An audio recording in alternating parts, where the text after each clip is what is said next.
What is up, App Nation? Welcome to another Friday YouTube Live. I would say the best YouTube live stream on Fridays happening at 9 a.m. talking all about apps. And what we do here is really talk about what's working in the app space today, and then also take a look at your apps. And we've got 4 awesome apps that we're going to take a look at, give you advice from an ASO perspective and from a UI UX perspective as well. And today, my guest, a phenomenal guest, we're going to talk. She knows so much about ASO and a lot of questions about ASO. And that's why I wanted to have you on, Mel. But she is the Chief Product Officer at AppTweak. Go check them out. It is apptweak.com, a phenomenal ASO tool. But without further ado, Mel from AppTweak. Mel, welcome to the show. Thanks. Wow, that was such an introduction. I feel the pressure now. Yeah, you should. Good. Well, I want to say hi to a few people. Leandro is always here. What's up, Leandro? And then we've got Nidia here, and then Vinyanyek as well. Hey, Mel, so we've been talking a lot about ASO and some of the black hat strategies that I've been testing out on my side. But what have you been seeing on your side? Like, what's really working in the ASO space? Sure. So yeah, we're not that much into black hat, I guess. I like to say more. I know. I like to say more gray hat, and I'm sure you've been doing some gray hat stuff, which is really cool. Because, well, yeah, black hat really means that you're going against, the rules that Apple and Google set. But gray hat means kind of you're testing stuff, and it's not really into the rules, but you can get through with it, and it can be quite nice. What I've been seeing that's really starting to work a lot with our clients is I feel people are more and more talking about not so much like ASO and paid, but really about search in general. And it's about, how everything has kind of like linked together now that Apple is showing ads as well as Google on the search. What we're seeing with clients is really people are using more and more search ads insights and other insights from paid strategies and putting that into their ASO. So I feel like these two worlds that were really separated and kind of in silos before are really coming together now. And we're seeing like these teams kind of merge together and work together on their ASO and their search ads. And that actually get some really amazing results when they put their knowledge together. The search ad side of things, do you have any recommendations on how we should approach search ads? I've created a few content about like running basic, advanced, anything on the AdWords side too that you want to get into? Sure. So I use a lot of search ads because compared to Google AdWords, where you have a lot more control and you also have much more data on what's working out there.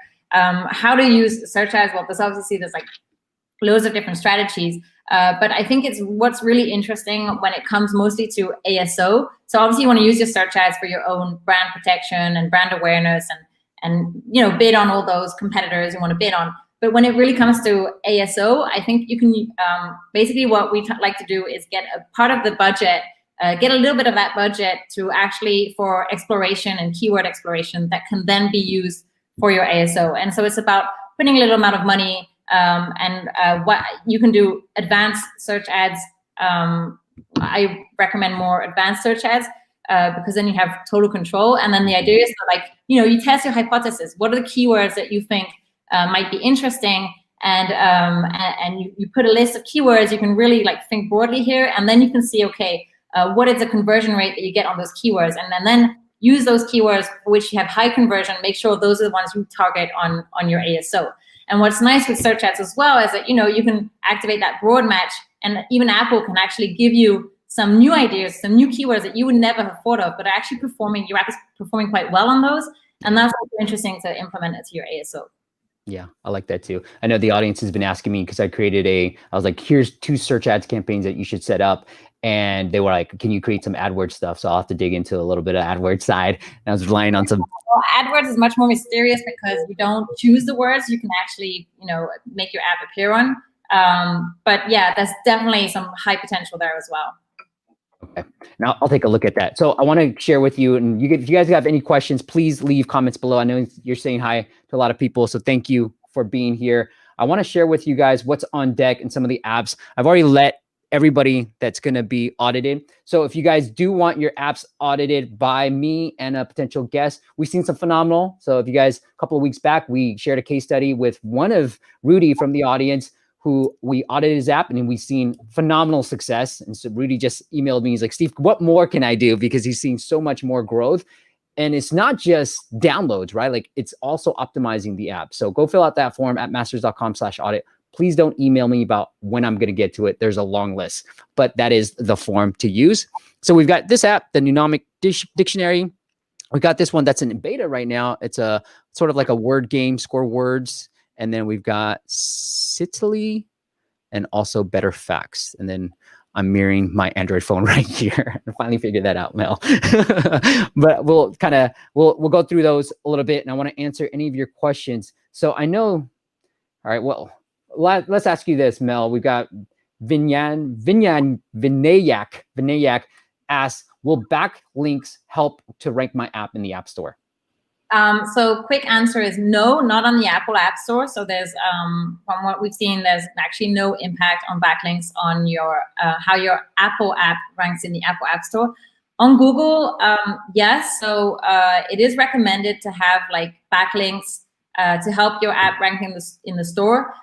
But the impact is so indirect. There's so many other things that you can do that will require much less effort and have much bigger impact than the backlinks, because it's not just about having like thousands of backlinks linking to your app. Google is much smarter than that.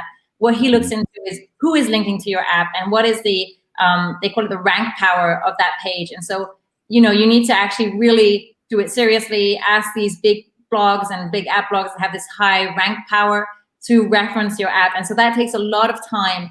And so, you know, especially if you have a small team, I think there's a lot more you can do on Google that's much more straightforward, much more within your control, and that has a much higher impact immediately. Such as, Mel? Of course. Well, there's a whole keyword optimization. So, you know, making sure that you're targeting the right keywords, making sure that you have the right density of those keywords. So I'm really talking for Google right here. So density means that you are repeating the keywords you want to focus on across your title, your short description, and your description. So if you have like this really keyword that you want to target and you just have it in your title, well, that's a shame. You're missing out on opportunity, because the idea is that the more you repeat keywords across those sections on Google, the more they'll have a weight. On Apple, it's quite different. So it's really about putting the right keywords in the right areas. You don't need to repeat them, but you do need to know that the keywords that you put in your title will have more weight than those in the subtitle and then than those in the keyword field.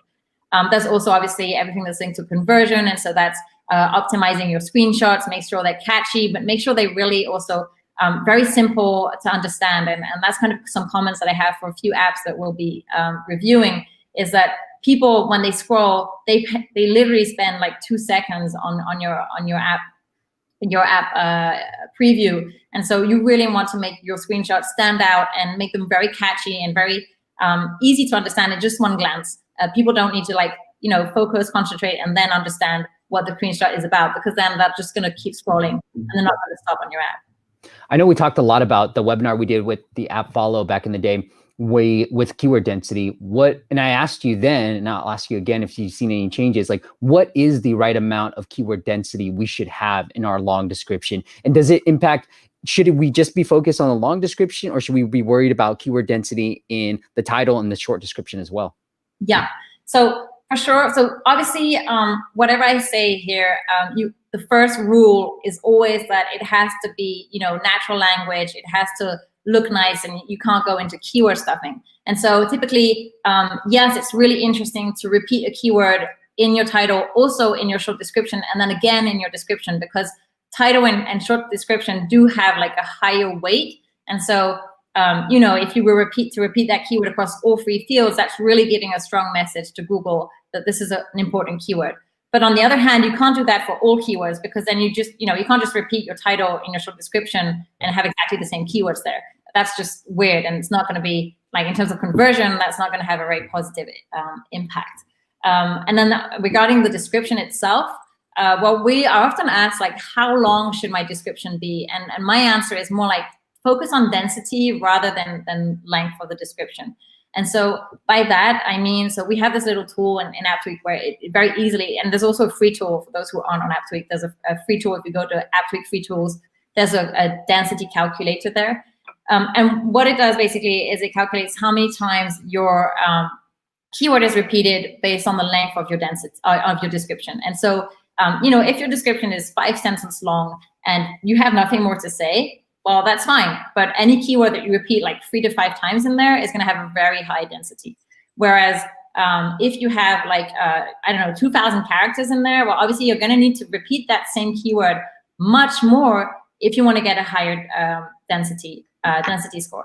And a good level of density, I always recommend, if you have a long description, is 2%.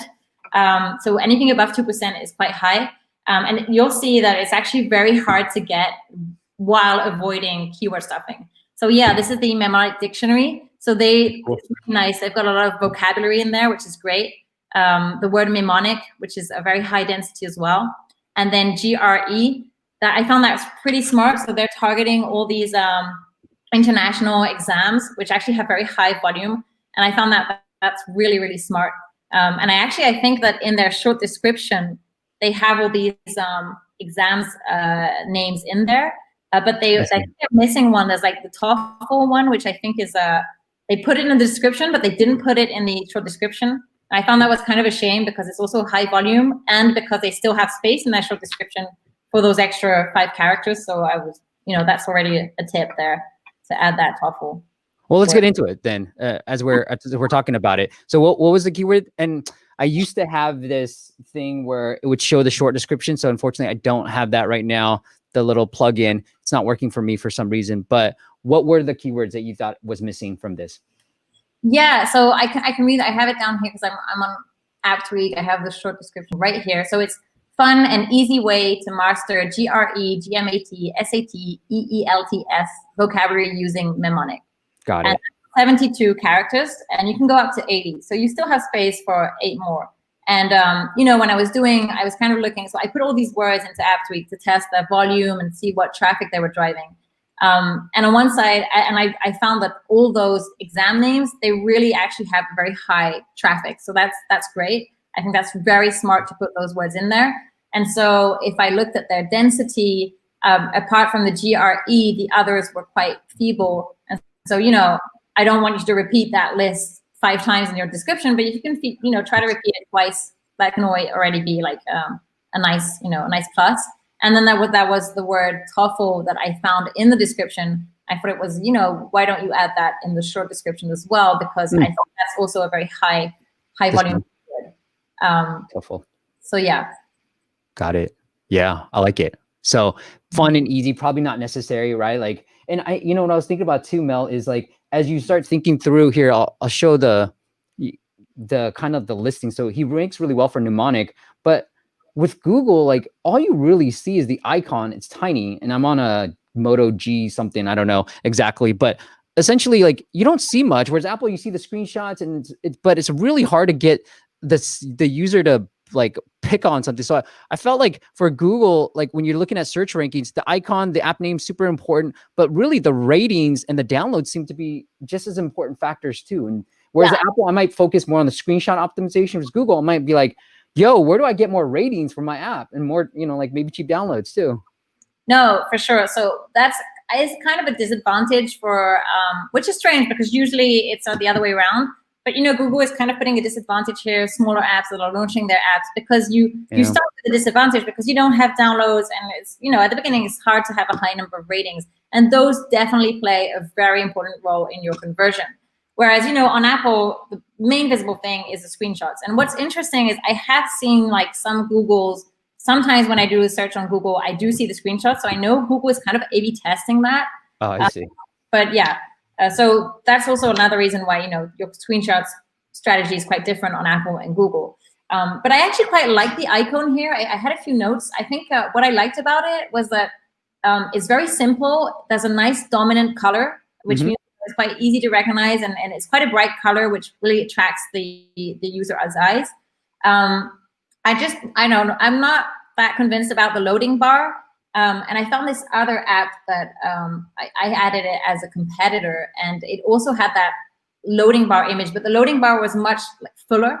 So it was like 92%. And I think that was a little smarter because it kind of gave this sense of, I'm just there to achieving something. And so, you want to, it was a bit more encouraging than that load bar, which is at 40%, which is kind of discouraging. So that's like quick thing that came up into my head as well. That's it. It's the GER vocabulary, but I have it on my screen here. It's with a load bar underneath. Yeah. Oh, well, you don't have it with, there maybe it it's this one. That's it. Yeah. That's a great point. I like it. Yeah. I thought it was nice. It's like, oh, I'm nearly there. Right. I felt right. Versus I'm pretty far off. Yeah, exactly. I like it. I think the icon's nice. It's nice and simple, which is really important. Right. So Sharif wanted to talk about UI, UX, and monetization strategies. So we'll take a look at that real quick, and I'll open the app. I've got them all loaded. First time using it, so I'm going to give you guys raw feedback on the app as I'm using it. The thing that I always say is, look, this is the first time I'm opening it. And if I forget, maybe I remember, but if I forget, like, it's good to just remind me, like, hey, I'll pull back the app again, but this Nunomic will help you ace your whatever exams, whatever that main benefit is, kind of like what you have in your screenshots, kind of regurgitate that just really quick. It doesn't have to be a long onboarding screen, but a few slides, it just reminds me what this app is all about, because a lot of times we'll forget. So some of the things that you're already using here, what I also like to do when I'm thinking about what to write in these things is you got a lot of reviews, a lot of great reviews. So read through some of these reviews and then kind of pick out what they really like. So kind of use those and regurgitate those same words back when you're loading this. But overall, really good. You want me to pick any of these, Mel? Yeah, go ahead. Let's go for Magoosh 1000. What's that? Magoosh 1000. All right, study these words. All right, let's see how good we are. And I know you guys, it's harder to see, so I apologize. Tirade, okay? Tired, if you show tired. I don't know what these at the very bottom mean, but add mnemonic. Angry, okay? Dupe, to trick, okay? Duplicate, China produced duplicate products by trick, okay? I guess we can add our own mnemonics to kind of remember. The dupe is to trick. Okay, so it's like an interactive. People add their tips to remember that. Nice. Person with morale, principle, unprincipled. Okay. Reprobate. Right. Robot who raped. Oh my God. All right. Wow, reprove 8. You're trying to prove again and again that you did not eat the food, but actually you ate it. Reprobate. Okay. It's actually fun. I'm having fun with this. They have an upvote system, like, oh yeah, I like that one. That one really helped me remember that word. Right. Nice. So, I guess we can rate it, but people are rating these. I don't know who's rating them. How do I rate 5 stars? Oh, I got to sign in. Okay, that's cool. Okay. All right. So far. Paucity. Scarcity. For whole city, which is scarce. Okay. Pause city. A city is pause and life here is sluggish. This is great. I should give this to my son. I'm actually enjoying this. All right. I don't know what your monetization is because that's what you're asking for. So let's try to find it. And this is what I try to do with a lot of apps. It's like, where is the monetization? Does Google Play show the monetization at the bottom like Apple does? Does it have any in-apps or I don't know? Yeah, it seems like you don't have anything related to monetization. What I always suggest is people end up hiding the monetization, being like too scared, right? Like, hey, don't pay me yet. Just, you got to go through a lot of stuff before you actually want to pay me. And I don't think that works, right? Like you want to put it right up front and center that, hey, you're going to eventually have to pay. And so what I would suggest to you, Sharif, is either lock some of these or allow me to study, but like some of these should be locked, right? I don't know how long I have to go before I do these and you start showing me. But if you go back a couple of weeks and when I did the geometry solver case study and we 17x, we've done more than 17x. It's like 30x revenues now, but we locked a lot of this content, right? And so if it's first 10 words for free or first 3 words, I'm enjoying the app already. And so when I hit that screen, I'll just go through these just to see if I can hit the paywall, but you got to start locking them. And so maybe the first lesson's free, but everything else is paid. You have to start. And what I would always suggest is putting some banner ads just so you can say like remove ads. And that's what we did with that geometry solver is he just had to remove ads, and the ads were like they were like not even intrusive. So even if you added a little banner ad down here, it won't be as intrusive. And what it allows you to do is have different options. So like unlock this lesson or remove ads or unlock all lessons. And psychology says that, hey, we as users, we want options because then we feel like we're in control. And that's what we did with the geometry solver. We had to remove ads, a full version, or like all calculators or all forms, and then a full version that had remove ads and all the calculations into one. And so we can show value easily when we have that. And then it's like, oh, okay,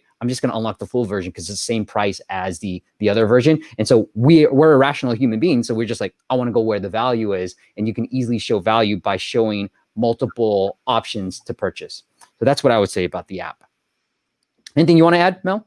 Yeah, I really agree with you on the whole, locking content, and also the fact that when I download an app and I know there's an in-app purchase, I'm kind of really suspicious of like, where is it hidden? Like at what point I needed to pay. And so as long as I don't see it, I feel that kind of suspicious feeling. Right. Like, can I hit this without, being paid or like being charged?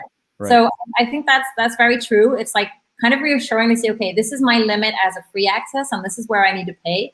And I also think it's kind of that same feedback with that load bar is like, you get in and there's like tons of lessons there and it feels kind of overwhelming. And whereas maybe, if only the first free were unlocked and then, I would have to like do something to unlock the second free. And at the beginning, it can be like not even pay, just do something to unlock the rest.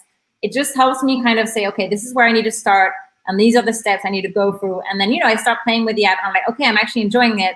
And then there's a lot of testing to do there. Like at what point is the message to go to the next step actually converts in terms of money as well. And so that might be a really interesting thing to test is like, okay, after how many lessons are users like, really intent to putting money into this without, if you wait too long, that they'll just get used to getting this free and they'll never want to pay for it. Now, I know with this, Mel, like I had an app where I was really loving it the first 7 days, and I was just like, oh my God, this is so great. It was a motivational app, and all I did was send push notifications of motivational quotes every like 5 times a day. And I was just like, I was in a rut, maybe it's the pandemic, maybe whatever it was. And I was just feeling great. In the first couple of days, I was like, I think I should subscribe. I should subscribe, right? And I feel like there's a short window where we have this like really big excitement. And I feel like it's a 7 days just to make it round because we all talk about 7-day retention. But it was within that window and I kept wanting to buy, and I just didn't buy it. And now I'm at a point where I probably don't want to buy anymore. And so I feel like we have this short window where you really have to like get people knowing where these locks and these premium features are, and you got to get them to buy. Otherwise, you might have lost that window too. No, that's really true. And I can share a personal experience on that as well. I signed up to Blinkist, which kind of summarizes books. Yeah. And, I heard the first free books for free. And I was like, oh my God, this is so cool. And I was like, okay, I need to subscribe now. And I even subscribed to the yearly plan because the yearly plan was so much cheaper than the monthly plan. I was like, I cannot miss that deal.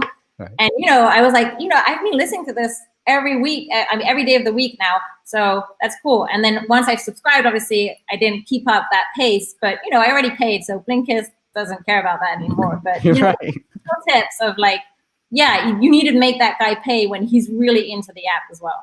Yeah. And that's why, we always say like, show it sooner rather than later, because you might lose that window. They might have been so apt at learning all these different words, but then after a while, like it's just human behavior. We're so excited in the very beginning, but then we lose steam afterwards too. All right. But not with the app space. You and I have been doing this for a very long time. So we still love apps. All right, let's get into Guitar Blast. He says, does revenue have impact on keyword rankings in iOS App Store? Wow, that's interesting question. I really don't think so. So that's definitely something we have never like tested, but honestly, I really don't think so. I work a lot with huge game clients, and their major issue is how do they keep their app in like top ranked positions? These guys are making like tons of money. They're always number one in the grossing rank. So obviously your revenue will impact how you rank in the grossing top charts, but otherwise on keywords, there's no impact. And these games I work with that are always in the top grossing, they're always challenged on these top keywords that they have by, people that are like copying their apps, or people that are doing similar things, or people that are stealing their keywords, doing apps that, this explicitly target the same keywords as they do. And these guys sometimes get, above them. And so I'd say definitely the downloads do have an impact. So especially download velocity. So that means if you launch an app and it's having a high level of downloads very quickly, that definitely is a big driver for a good keyword ranking. But revenue, no. Yeah, I was going to say the same thing. If you were going to say that, download velocity, I feel like it's a lot more important than the revenue side. All right. What's happening, Demetrios? Nile. Hi, Steve. Long time. Well, I'm glad you're back. Let's not do the next time. Let's not wait too long for the next time. And then Not in Touch these days. Vignac. So Andy, what's happening, man? I'll be in SoCal on Sunday, so I'll see you hopefully soon. Nile says, does doing alpha testing and then releasing the app better, as the alpha testing will not have any ratings but have rest of the stats? So what do you feel about like soft launching and releasing an app during the alpha stage? So honestly, I would definitely recommend it. We've seen, again, we've worked with some gay studios that do a lot of soft launch, and it's really worked out for them. Also the fact that at one point it was kind of like this, especially on Apple, it was like this new feature. And so whenever you would do like pre-launch an app, you would automatically rank really high, because Apple is like, oh, this is something new. And during the whole soft launch, Apple kind of checked like, oh, people are actually interested in this. And so they really show you quite high in the rankings. And also like more like without the pre-launch, the old school alpha launching, what we have lots of clients is they launch the app for real, but in soft launch countries where they have like smaller markets, but markets that are more open to new things and testing things. And that really helps them improve this, like considerably improve the app and the UX and the bugs and everything before it actually goes live into a massive market like the US, which is so competitive.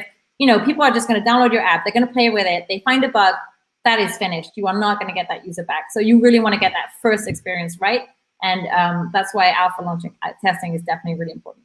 Yeah, it's a no-brainer. Definitely do it. All right. Speaking of soft launch, we'll take into this other app. Oh man, let me figure out Adolfo. Adolfo says here, this is his app. He's soft launching it. We had another app, and he switched it out to this app, Mel. But I analyzed the Paper Hangman app. Is that right? Yeah, I apologize if I didn't tell you, but he emailed me right after I emailed everybody, hey, your app's going to be on Friday. He's like, hey, can you do this app anyways? Because it's in alpha right now in Colombia, I believe. And so we'll take a look at this. And I mean, any like real results, any feedback right now from an ASO perspective, Mel? Just looking at the App Store presence? Yeah, so I like the icon because it's quite lively. I'd like to see how it looks like on a phone, because I see there's a lot of details.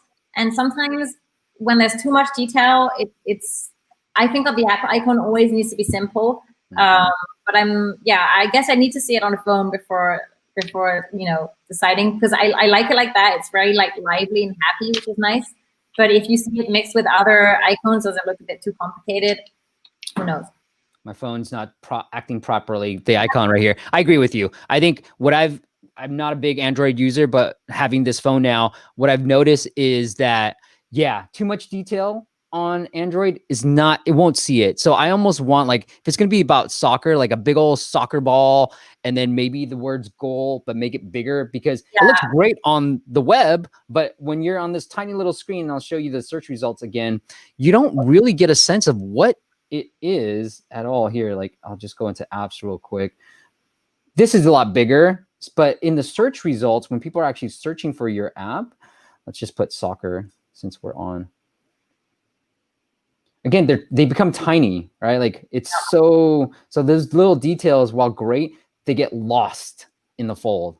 And I mean, you guys can't see it that well here because I need to zoom in on this. I don't know how to do that. But anyways, I'm sure somebody in the comments can tell me I'm using AirDroid. Help me. But yeah. So what's nice here, if you look at those search results, there's two of the apps that you have that football green color. I think those are the two that I think really stand out. It's because they have that bright green, even though I can kind of guess it's this guy shooting at a ball into a goal. But I think that's smart because it's that color green is really associated to football. So I think that's how you kind of need to make your app stand out. Yeah, and I think you can make these tiles a little bit bigger too, so that you would kind of know that's a word game, because I think that's what he's going for too, the fact that it's a word game. Now, let's go through some of these screenshots if I can. Come on, web. Don't mess with me. Okay, so we got score words. Yeah, I think definitely add, you're probably going to say the same thing. Go for it, you say it. Catchy sentence that says, okay, what am I looking at here, and what's the value of that screenshot? Yeah. Let's see. Maybe that's because it looks like he put the place to actually put that caption. Mm-hmm. Yeah. Here, I could bring it up on the actual screen too. So like, man, the screenshots are tiny here too. It's crazy how little app like Google pays attention to everything. That's why I just keep thinking like, wow, I feel like downloads, this download number right here is way more important. Like if I was a user, I'd be looking at downloads and ratings, kind of like when I make Amazon purchases, like what's the number of reviews, and then, what's the star rating, and that's all I'm looking at. And I feel like Apple or Google's moving towards the same thing. It's hard to convince people, but yeah, like Mel said, like add some words. What is this game if I'm not sure what the game is? Because show how much you know about football. It's a word game. Show how much. So like talk about it. Like, are you really a football fan? Right? Yeah, I think, again, as I was saying, like when you scan through the app store, you want to know, or the Play Store, you want to know immediately what the app is about. And so either through the video or the screenshots, it should have those free catchy sentences that convince you that this is a cool app, and those are the free reasons why you should download it. Yeah. So you really need to think conversion here. That's it. I mean, it's that simple. Like how well, and then maybe go on the competitive side. How well do you know it? And see if the people can go on that side. It's also a comment I had for the previous app. I had a look at their video, so I saw this one had a video as well. I did read something yesterday that said that people generally, their attention like stops after 5 seconds. And I really like the video, the mnemonic app, but it took like 10 seconds to actually get to the message like, hey, this is what the app does and it's good. And they have like this typing effect, which I think they could be much quicker. There's like a series of things they could do to make the video just exactly the same content, but everything gets to the user much faster. And I think that's really important. Like typically here, we've already lost 2 seconds for the, to show that panda. So, you're launching the app? I thought you were launching the video. No, it's just launching the app itself. Okay. But yeah. Have you seen any A/B testing video versus non-video on Google Play side? Yeah, so very trick question, because there's really no answer except test for yourself, which is kind of a boring answer, but really that's so we really did a study across like 100 apps, and we tested we compared apps that used to have a video and removed it, and apps that had it didn't have a video and added it, or apps that were A/B testing that having a video or not on Google. And we found that it was really like half and half. Half of the cases decided to keep the video, half of the cases decided to remove the video. And so it's like, okay, so basically there's no big trend as to, okay, definitely apps say that they should keep a video. But we do have clients ourselves that added a video and increased conversion by 30%, which is huge. Wow. So definitely something to try. But yeah, for sure, it doesn't work for every app either. You also need to find the good video. Having a bad video can be even worse. So yeah, I know we talked about the previous one, games being the category that video might be a really positive result across the board. Did you see across of what you said, like that 30%? What was the category of the app where you saw the 30% increase in conversion? Yeah, definitely in gaming. Yeah, so gaming. For sure, okay. Yeah, so we really had in gaming. We've had very positive returns on how, but this is really casual games. So I'm not even, I see. It's not even, I don't even know for word games. It was really casual games. And definitely that works. Whereas, we have this fitness app that they said that they tried like lots of different videos. They invested a lot of money in producing all those videos, testing, and nothing. Always the screenshots work better. Yeah, so it looks like that's why I tell my clients too, Mel. I'm like, hey, we haven't seen positive results. So if you can get something good for something affordable, test it. It might help, but it's not across the board. So yeah, a little bit affordable. All right, Adolfo, as I've been playing the game, I don't know how it's related to soccer and football. It looks like it's just one of those word games that we've seen in the past. As I finish each level, there's a little break. This might be an opportunity to hit me with a rewarded video, allow me to double these little 3 crowns or whatever points that I've gotten. So allow me to watch a video and maybe get 6 or 9 points out of that too. One of the things that we've also talked about is using impatience. So I should run out of stamina as I go through this. And I know if you look at phase 10, I did a video on this, but I'm using stamina, quote unquote, every time I play, every time I hit a level. And so after I run out of stamina, hey, do I want to continue playing or watch a video and gain more stamina? And it's a good way to monetize. But I don't know what's the difference of why is this soccer related besides seeing soccer players in the background. Yeah, the words should be soccer related, maybe. That's what I was expecting, and that's not what I'm getting to. Yeah. Okay. So let's look at some of these prize things. So I'll look at this prize. Okay, good, great retention thing.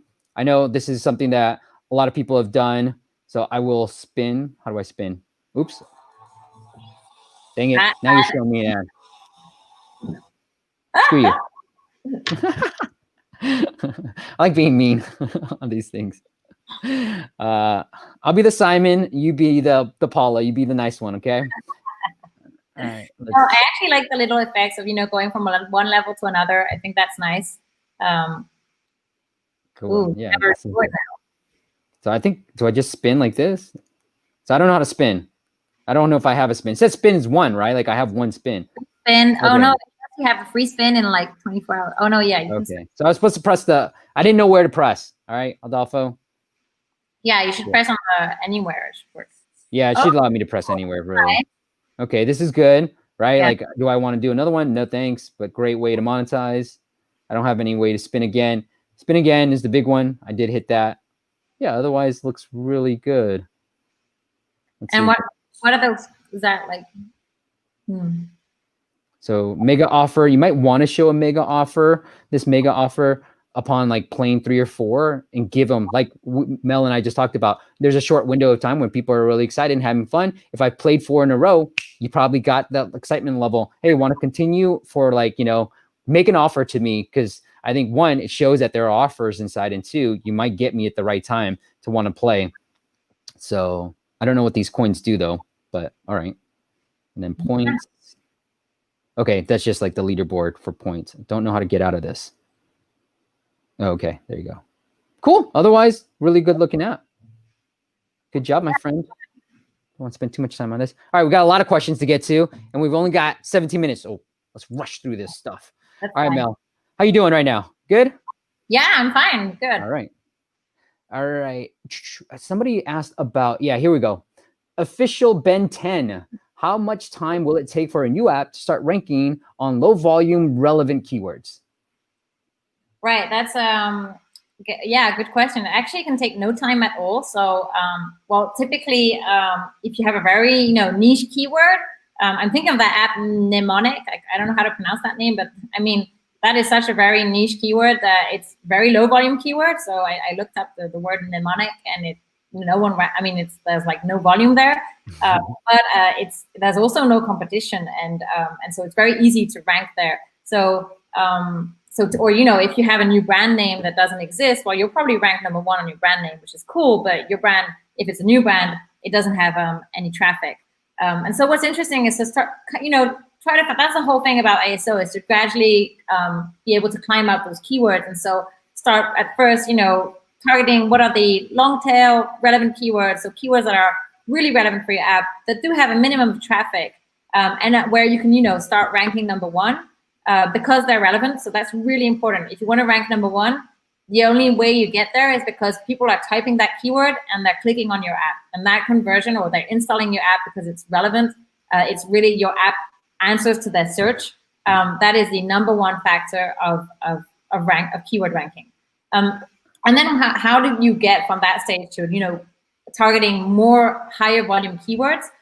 Well, again, if you target lots of these long tail keywords, and you're getting that number 1, and you're kind of driving more and more traffic to your app. And this is where, again, there's not just ASO, there's paid. If you get marketing campaigns to drive traffic to your app, that is going to give your app more power to then target higher volume keywords. And that's how you gradually climb up that ladder of being able to target high volume keywords and actually getting a high rank there.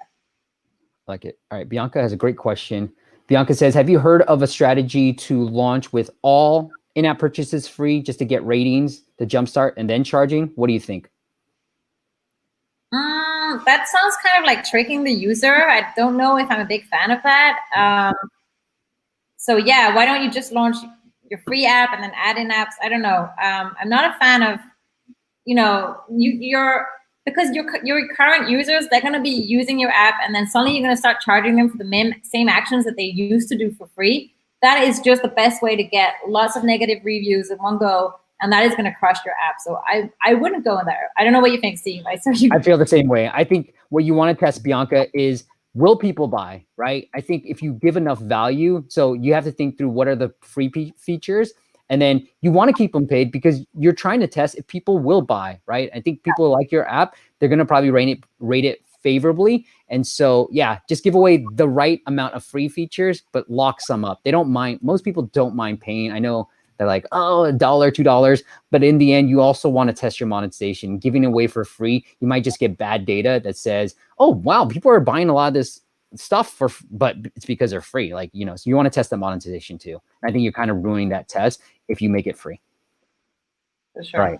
Oh, I want to give you a shout out too, because I loved it too. I think this was the developer, but loading bar, when you mentioned the load bar, she also said this too. She or he. Nice. All right. Rohit asks, is it difficult to compete with larger organizations doing so much to rank themselves at the top at the App Store? How much does total down? We kind of talked about this, but maybe this is worth mentioning one more time. Yeah, really quick. So obviously it's going to be difficult, but it's really not impossible. Especially, again, the gaming sector is a great example because it's very volatile. Obviously, apps in the social network, for instance, well, before competing against WhatsApp and Facebook, you're going to need to have like nearly as many users as they do. So it depends on which space you're in. But yeah, there's definitely room for new apps out there. And what's really important is not so much the total number of downloads, but the downloads you're doing on a day-to-day basis. If your app is new and it's getting downloads and every day it's getting more and more downloads, that's a nice flag to Apple, like, hey, this app is trending, I'm gonna boost it a bit. And so that, that's really important, is what we call the download velocity. Yeah, on that note, Andy asks, hey, Steve and Mel, how long should I wait until I launch? Should I hire an ASO service right away, or should I, be at a comfortable organic growth? Well, again, it depends, where you stand, what's your budget. But yeah. I think ASO, it's kind of scary. There's a lot of knowledge in there, but really, well, not to do advertising, but there are a lot of tools there that just help you out. There's a huge amount of blogs to help you out there. So you can definitely do that at the beginning alone. And I think you probably want to hire other people before you actually hire someone dedicated to ASO. From what I've seen in teams that we work with, like having like someone dedicated to ASO, those are like probably like very big app publishers. And generally they just have someone responsible for UA and who does paid marketing, but also ASO. So, when you're at a smaller stage, you want to have these people that have multiple roles, and ASO is probably just part of the job of anyone who is responsible for UA. Yeah, I agree too. It's sort of like, it's a chicken and egg thing, and I'll bring myself back up. Chicken and egg thing, Andy, right? Like, if you're not getting any organic growth, launch it. Like, we all have tons of free services. You can check out AppTweak's blog, really good stuff there. You can check out some of my videos. You've got enough knowledge to launch it on your own. If you're not getting enough, then, maybe talk to somebody that can help you with it. But if you're getting like, the case study we did, he was only getting 50, 60 downloads a day, and fixing the product helped to increase those revenues. So if you've got some, great. Then you already figured it out. If you're getting anything under 10, you might need some professional help too. All righty. Tala. Hey, Steve. Hey, Tala. Alex says, this is a great question, Mel. But Alex, longtime listener, first time live participant. Welcome, Alex. I'll continue doing these. If the app spans categories like productivity and social networking, does it matter which one's primary versus secondary for? And he said, from an ASO perspective, of course. Yes, actually, because I think like the secondary category, it's totally optional. I actually think that Apple doesn't even take that into account. So actually only your primary category is going to work there. And so how does that impact? Well, it's just especially on Google. Google is going to look at, okay, in similar apps or things like that, it's going to look at, you know, what your category, your reference, what are the tags you're using, and kind of define similar apps in that. But otherwise, it's just going to impact how you rank in the category, and only the primary category counts. That's interesting, Mel, because I have heard from others, it's kind of like that video test. I've heard from others, like if you're switching primary categories, and you know, I agree with you, if it's just the primary, if you start switching those, it might help your rankings and your downloads too. And so try to find a less competitive category that tends to be, especially in the very beginning. And so that might help your keyword rankings too. Yeah.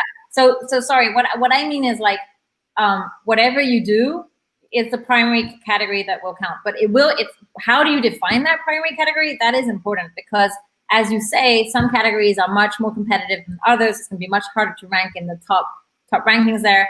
Also, in some categories are much more volatile than others. And typically social network category, people that are number one there, they're there for like ages. And so it's really, really hard to get there. Whereas casual games, well, that changes every week. So that's also something to consider. All right, let's go to one more question. Guitar Blast had the same question. So great question, Alex. Tala says, can you shed some light on app bundles on the App Store? How does that impact ASO, Mel? Well, it's interesting because app bundles can rank now on keywords. So they only rank, if that hasn't changed yet, but they only rank on exact match. And so, you know, when you put your app title, Apple's going to rank you on the keywords in that title and other keywords it associates with those keywords. But for app bundles, and also this is also true for in-app purchases, that they rank on keywords that match exactly the name of that app bundle. And so that's actually quite interesting, because you can have those bundles ranking, and that will give you much more visibility to your app. And I think, I can't remember which keyword it was, but it was in the fitness space. I would write a keyword, and I would see every app that ranked there. You would first see their app, and then you would see the app bundle, and then another app and that app bundle. And so for every app, it actually gave them a double space. And so it's just really interesting in terms of, you know, giving more space and more visibility to your app. Yeah, definitely do it. If you have apps that are very similar and you can create a bundle out of it, why not? Because I don't think it'll hurt you, and it can only help you, and you can dominate the search results too. All right, Mel, do you have a hard stop in about 7 minutes? No, I can go. Actually, that went for 30 minutes more. So okay, perfect. So we'll get into this last app, and I apologize to Better Facts. So I guess 3 is the sweet number for us to audit every day, every Friday. But Centelli, so this is the app itself. Let me pull up the developer. So I've just wants keyword suggestions. All right, so this is perfect. This is in our neck of the woods. Centelli, emotional intelligence and psychology. I will pull up the short description in a little bit, but I'll toss it up to you, Mel. Yeah, so what I really liked about this one, it has like clear brand name, and then it has like space for, you know, more generic keywords, which I think is a really nice practice. But what I felt when I read the title and the short description, I was kind of like, okay, but what is this about, and why is that interesting? Like emotional intelligence, psychology, it's like interesting, but you know, people aren't searching that on the store. And then when I looked at the screenshots, that's where I was like, oh, okay, I get the value for this app. And the screenshots was like, learn something every day, test your knowledge, engage in discussions. And I was like, oh, right. And so I was thinking, it's really a shame, I think, that in your title and your short description, you don't have like more action phrases like, hey, test your knowledge, or, learn something every day, learn something new, kind of use some, action phrases to drive conversion. Because I feel like, people who read that app, that kind of like see that the app title, they're kind of like, ooh, what is this about? And kind of just keep scrolling. So yeah, on the other hand, I did want to add that Centelli ranks #1 on the keyword emotional intelligence, right, which is actually a good volume keyword. So you should definitely keep that one in your title. But I would add something like emotional intelligence, learn emotional intelligence, or something like that. And always check your Google keywords. They always give you great insights on what keywords are working for your app, those that aren't. So yeah, few action phrases I thought was like learn new skills, learn something new every day, expand your knowledge. Those are the kind of things I would focus on, at least in the short description or the description as well. I mean, the app's doing pretty well. They've got over 7,000 reviews. I think over 500,000 downloads. So really good job there. But yeah, and I kind of agree with you. I don't know. I can't even pull the short description on the. Where am I supposed to look on the App Store itself? I have it here. Just let me read that. So download this leading education psychological app for expanding your knowledge. Okay, so it's right here about this app. It says right here. Yeah. And I guess one thing I didn't like that is like, don't focus so much on the action you want your user to do, which is download this app. Because first of all, on an ASO wise, like that is not an interesting keyword. Download an app, that is not a keyword that, you know, will answer to a search a user is doing. And try to focus more, okay, but what's the value for me? And that's where I would be like, hey, you know, learn new skills every day with this leading education psychological app, or something like that. Like something more addressed to the user than something that like, hey, download my app, which is probably what every app in the App Store wants you to do. Yeah, agreed. And then I could see the short description right here. Download this app, about this app. So yeah, like you want to have good keywords in here. The leading education, definitely not probably a good one. Psychology, you might even want to put emotional intelligence again, depending on how well you're ranking for that particular keyword. And then yeah, I also saw in the description you mentioned like EQ tests and IQ tests, and those have really good volumes. I would definitely you know, why not focus on those a bit more, or test your knowledge quiz, learn every day. Or I saw another suggestion was get smarter. Those are all keywords that, you know, have a high volume and I think are worth targeting more in both description and short description. You know what, Mel? I love this keyword density tool so much. I'm gonna throw the description in here. Let's see what happens. The articles, intelligence, emotional intelligence, you're doing well on. Yeah. EQ tests. Yeah. Yeah, that's why they had EQ test, but then they didn't have IQ test as much, and I think the volume of IQ test is higher. So you know, but emotional intelligence in here. See how well they're ranking number 1 for emotional intelligence.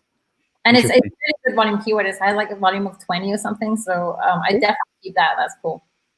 Okay. What I like to do when I'm doing this type of stuff, if it's, I mean, I don't even know what this app is about, frankly. It says emergency intelligence to offer you, take an EQ test. Okay. Okay. All right. I think I get a sense of what that is at, but like anybody, authors or famous authors that are talking about psychology, EQ. I know there's a lot of books. I'm a big EQ fan, but I know there's a lot of books about EQ. Think about if they become particular keywords, run it through AppTweak, see what the search volume is. If there is volume for it, like potentially these could be keywords that you throw in your long description, because they're probably not going to have high difficulty in terms of ranking for them too. Sure. And I did want to give a big up to the screenshots, because I found them really clear, really nice. Like I think they're really good, very simple. And you know, there's like learn, test, engage, and then learn something new, test your knowledge. I think that's really smart. I was just wondering, like by curiosity, if the publisher tried an A/B test with that first screen, because I found the first screen maybe a little too general. Like, you know, I think it was like read, succeed, exceed, like okay, but I felt the others were actually more convincing. So, but that's just a personal point of view. And obviously those are things you need to test. But I found them really, really neat. Yeah. And I think what I generally like to do with keywords is like the first 2 or 3, kind of just really the 3, especially on iOS. It's the first one is just like, what is your app? Like make it so crystal clear. Stop trying to be creative and more like, what is this branding going to say? Just be like, look, we are the best emotional EQ test, take an EQ test or whatever it is, right? Like go straight to it, especially because I think on Google Play, some people have said like the words that you're using in your screenshots may have some impact on keyword rankings. So go straight into it and then talk about the social proof that you might have related to it. So whether it's Harvard business psychologist on blah, blah, blah, you know, like whatever you might have on your website. And usually what I like to do, Mel, when I'm doing these things, I'll just go visit their website, because their website's probably done a pretty darn better job at selling the product than their screenshots do. Look at that title. That's great. Join thousands that never stop learning. I mean, that's much more powerful than download this app, top educational app, I think. So. Right. I agree. And then they usually have maybe at the end, but you know, they're like featured on or like Harvard, blah, blah, blah, blah. And so like, have those social proof. I'll go to AppTweak and see if you guys have some social proof on here. But look, these are social proof symbols, right? These big companies are using AppTweak. And so those are the type of things that you definitely want in your screenshot, because like, what do you do? Okay, ASO tool driven by data science. Great. And then give me some social proof, more about what you're going to get out of it. Boom, done, right? Like that's all you really need. And you see it on websites all the time, but you just don't see it on the app stores. And the same philosophy, the psychology is very relevant. It's like, what do you do right here? Big old bold, give me some trust symbols so that I want to keep reading. And then what else do you do? Yeah, done. Here's what you can get out of it. So that's my advice on this. And I think we're good. So I apologize to Better Facts about not getting to your app.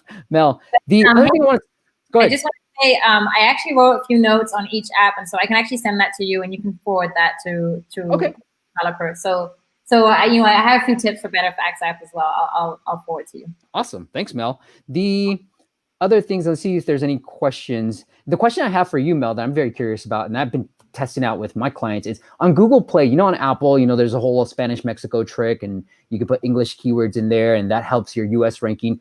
Anything like that on Google Play? Well, actually, so Google is it's a real mess because, well, it's not a mess. It's just a total different logic from Apple. So the idea is that on Apple, you have a country where you have an app store, and that app store in that country is available in 1 or 2 languages. And you can then do that trick where you can just say like double keywords into each language. But on Google, it doesn't work like that. Google is like, there's actually a store by language. And so it's not so much by country, it's by language. And so you can optimize for Spanish. Well, Spanish Latam is a great example, but you can optimize for Spanish Latin America. And that's going to be the same for, everywhere so whatever changes you do there are going to be applied across all Latin America, unless you use a custom listing. So yeah, there is that custom listing, which is kind of a nice trick to have, like, different keywords across different countries, but it's not going to double, it's not as cool as Apple, where it's like this really cool trick where it just doubles the amount of keywords you can appear on. I think Google, in general, actually, because that algorithm is based on density, and so how frequently you repeat those keywords and a lot of other stuff, it's actually much harder to target a large number of keywords on Google than on Apple. So when I do my keyword list and I build a list of the keywords I want to focus on, that list is much bigger on Apple than on Google. So on Apple, it can reach like 200 keywords based on like all the keywords, the single keywords I put, and all the combinations that I found interesting of those words. Whereas on Google, I can be like at 50, max 80 keywords, which are just like, keywords and keyword combinations, but it's really hard to get more than that because, a keyword that you want to focus on, you just have to repeat it. And you can't repeat 50 keywords in your description. So yeah, there's no magic formula or no nice little trick like that on Google. Thanks for making me feel sane. I'm like, am I doing this right? This is why I love this too. All right, maybe if we've got a couple of minutes. So Adolfo says, thank you. So thank you, Adolfo, for showing up. Great looking game. Great advice. Thank you. So I'm glad you got something out of it. All right, Mel, since we've got a couple of minutes, and you wrote some notes. All right, what about this Better Facts? What kind of notes do you have here? Now I'll see the floor to you.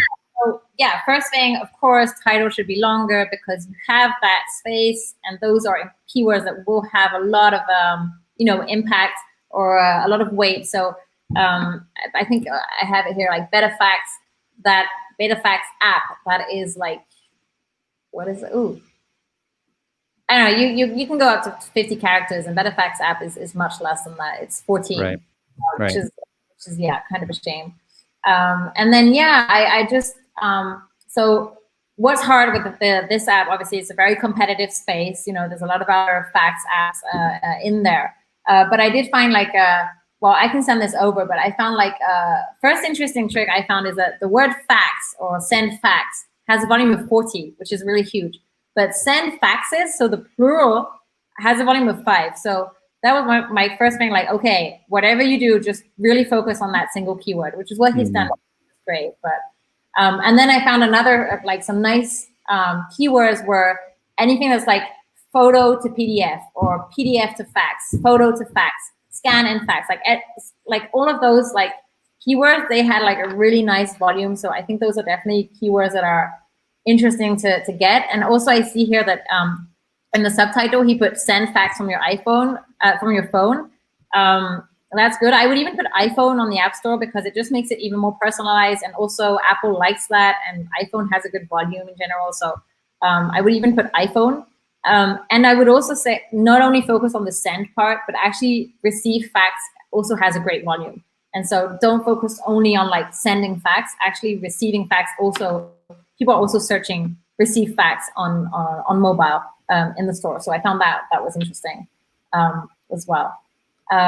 What else did I write? Oh yeah, so they don't have a promo text from what I was seeing in AppTweak. Maybe I can just very quickly show my screen because I found this out.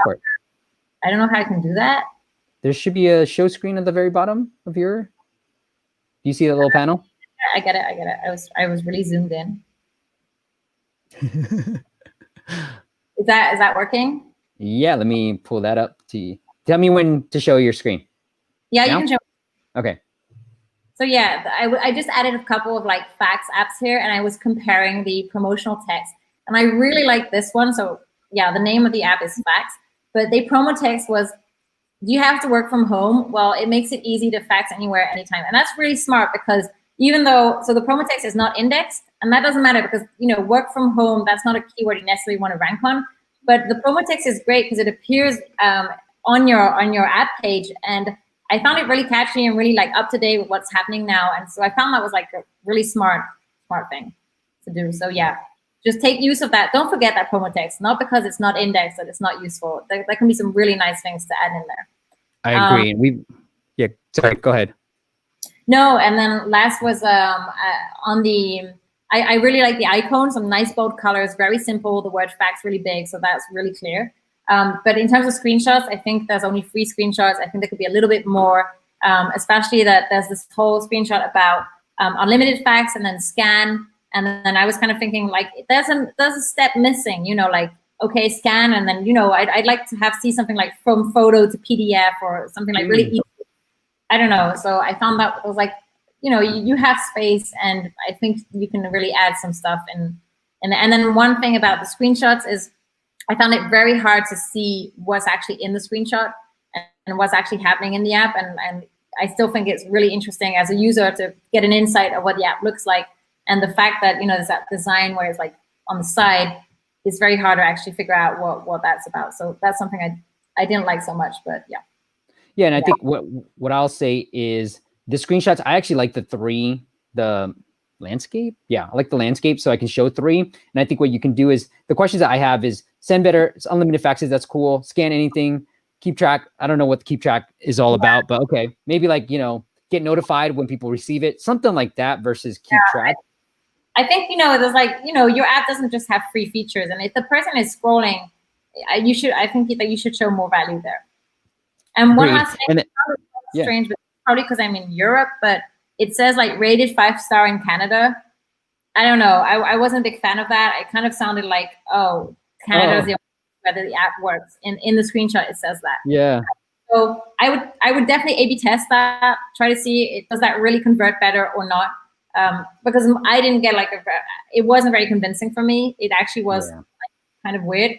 But again, this is just my advice. I'm in Europe as well. I'm very far from Canada, so I was like, I don't care about Canada. Yeah, I don't care about Canada either. Sorry, Canada. Yeah, but so definitely test that to see if that's really worth putting there or not. I would remove it. Screw it. Let's just be bold. I don't think it solves anything unless you're in Canada. Like, it really doesn't help anything, in my opinion. I think having 3 would be better. So like the questions I have is, what kind of number shows up? So that's a question. I'm sending the fax, but like, what number? Do I get a number? Do I have to pay for a number? So start thinking through that, and I'll go through the app because they talked about monetization real quick. And here, so recipient, okay, put the add document. Now, I don't know what your monetization is, but here, what I always feel is wasted space, because 3 days free. Okay, that's interesting. But again, there is this huge, I can't even cancel. It's so hard to cancel. Okay, maybe the cancel is up here. Okay, they're asking again. I like it. So this main screen, Mel, like, I just feel like there's this huge space for add a document, which I don't really need that big of a space. And you can use this space to get me to subscribe, like send unlimited facts or whatever you're trying to say here, like put that at the bottom somewhere rather than using up this huge, like 80% of your, I don't know, 50, 70% of your screens up here on this add document, which I don't really need. So it could be smaller. Actually, and even in AppTweak tool, so this is not a mobile app, but when you sign up, you're in a free trial, and you have this banner that constantly says, "Hey, you liking this? Just sign up now." And that actually works. That people just say, "Oh yeah, you know what? I'm going to pay now," even though I could have stayed and have 4 more extra free days. And so that kind of stuff works. So make sure to wherever the user is, there's always that catchy message so that he can sign up easily. And on that screen, that first screen. Very explicit in the sense that, okay, now I understand what this app is about. I need to put a number, I need to put a document. And that's kind of what is missing in the screenshots, initial screenshots that we saw in the App Store. Yeah, and we've kind of talked about this, and we've done this in past live streams, but I don't think this is the type of landing page that we're gonna really convert. The best one that I've seen it done, and people are A/B testing that's in the audience that we were able to audit, and he says it's performing better, but is the Reflectly one, and I'll show you just the layout that they have. And I would recommend going through that because faxes are probably going to be a business, so it's a business decision. Most people are likely to pay more for a business decision than not, and so I like that it's like 3 quick little bullet points, benefits. I like the whole number at the very top. I love the case studies right here. If you don't have social proof, then talk about something else, right? And you can borrow social proof or your App Store ratings, some reviews there. I like the basic versus free breakdown. Yeah. And then the most asked questions, because this is what you normally see on a site like AppTweak, right? Like, hey, here's the FAQs. Here's what you get from the free trial versus the paid. Here's the premium versus the enterprise level. And I also like the double opt-in, Mel, because I hit continue, then I see the pricing. So think about that with your pricing plan. Unlimited faxes, I don't even know how much I get for free before I want to pay you for the unlimited. So I just think that we're moving towards this because that's what we do on the web and we're used to seeing on the web. And there's enough, I need some water. There's enough case studies that show that that's probably the way that we're going to be headed rather than these really short landing pages. Because we're used to scrolling and we don't mind scrolling as long as you're keeping us enticed and interested. And just to add on that, in the other app, I think what's really smart is that, as you say, we're used to scrolling, but it's very discreet, but it's really smart the way that they have calculated that every scroll actually leads you to a very specific message. And you can actually, without even scrolling, that is already very convincing. And that, I think that's really important. Without scrolling, it needs to look good. And then if you scroll, you're like, oh, actually, I'm getting more info. And those are for the people who need to be convinced. But, don't you force them to scroll. If you can just be convincing in the first screen, that's great. And then just add that extra info for those who are more, need to be convincing.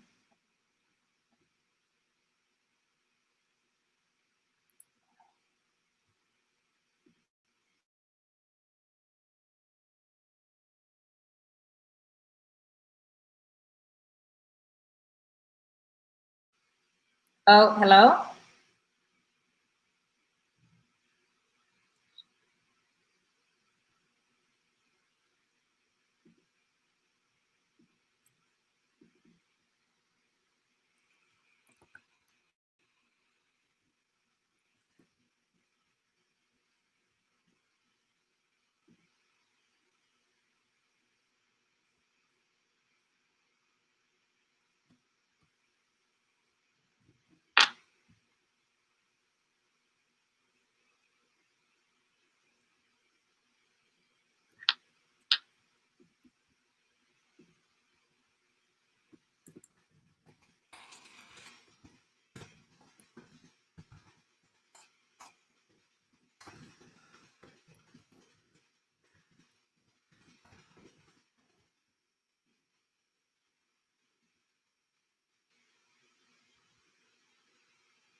Mel, I'm back. My computer. Yeah, I don't know if that was me or if that wasn't me. My computer completely pooped out on me, so I apologize. But it's just restarted right now. Thank you so much for coming on and doing this. Got a little glitchy at the end. Thank you guys for joining as well. Do you want to? So the website, if you guys want to check them out, you saw some of the tools that we were able to use. There's a free ASO tool section that you should definitely check out. It is apptweak.com. Mel, if the audience wants to follow up with you, say thank you for coming on. Say thank you for putting up with Steve's glitchiness. Where do you want? Do you want them to go anywhere else? No, that's fine. I mean, honestly, thanks, Steve, for having me. And yeah, just check out that AppTweak free tool and feel free to reach out to me if you have more ASO questions. And yeah, Steve, I'll send you my notes if you know if some of those publishers want more info. And thanks for having me. It was actually a lot of fun actually going through those apps. So I really enjoyed it. Awesome. Well, you're welcome anytime you want to come back on. Thank you guys for joining. Again, I apologize. My computer, I just was like, and then boop, gone. It's a new MacBook Pro too. Anyways, guys, next week we're going to have Marella, who we're going to talk all about retention. I don't know why I'm looking at that camera. The camera's right here. But the retention side of everything, retention and monetization. So if you're interested in that, definitely join next Friday, same time. Mel, thanks again for coming on. Thank you, Steve. Thanks for having me. All right, guys. Thank you guys for watching. I hope to see you guys next week. And once again, go check out apptweak.com. All right. I'll see you guys. Bye.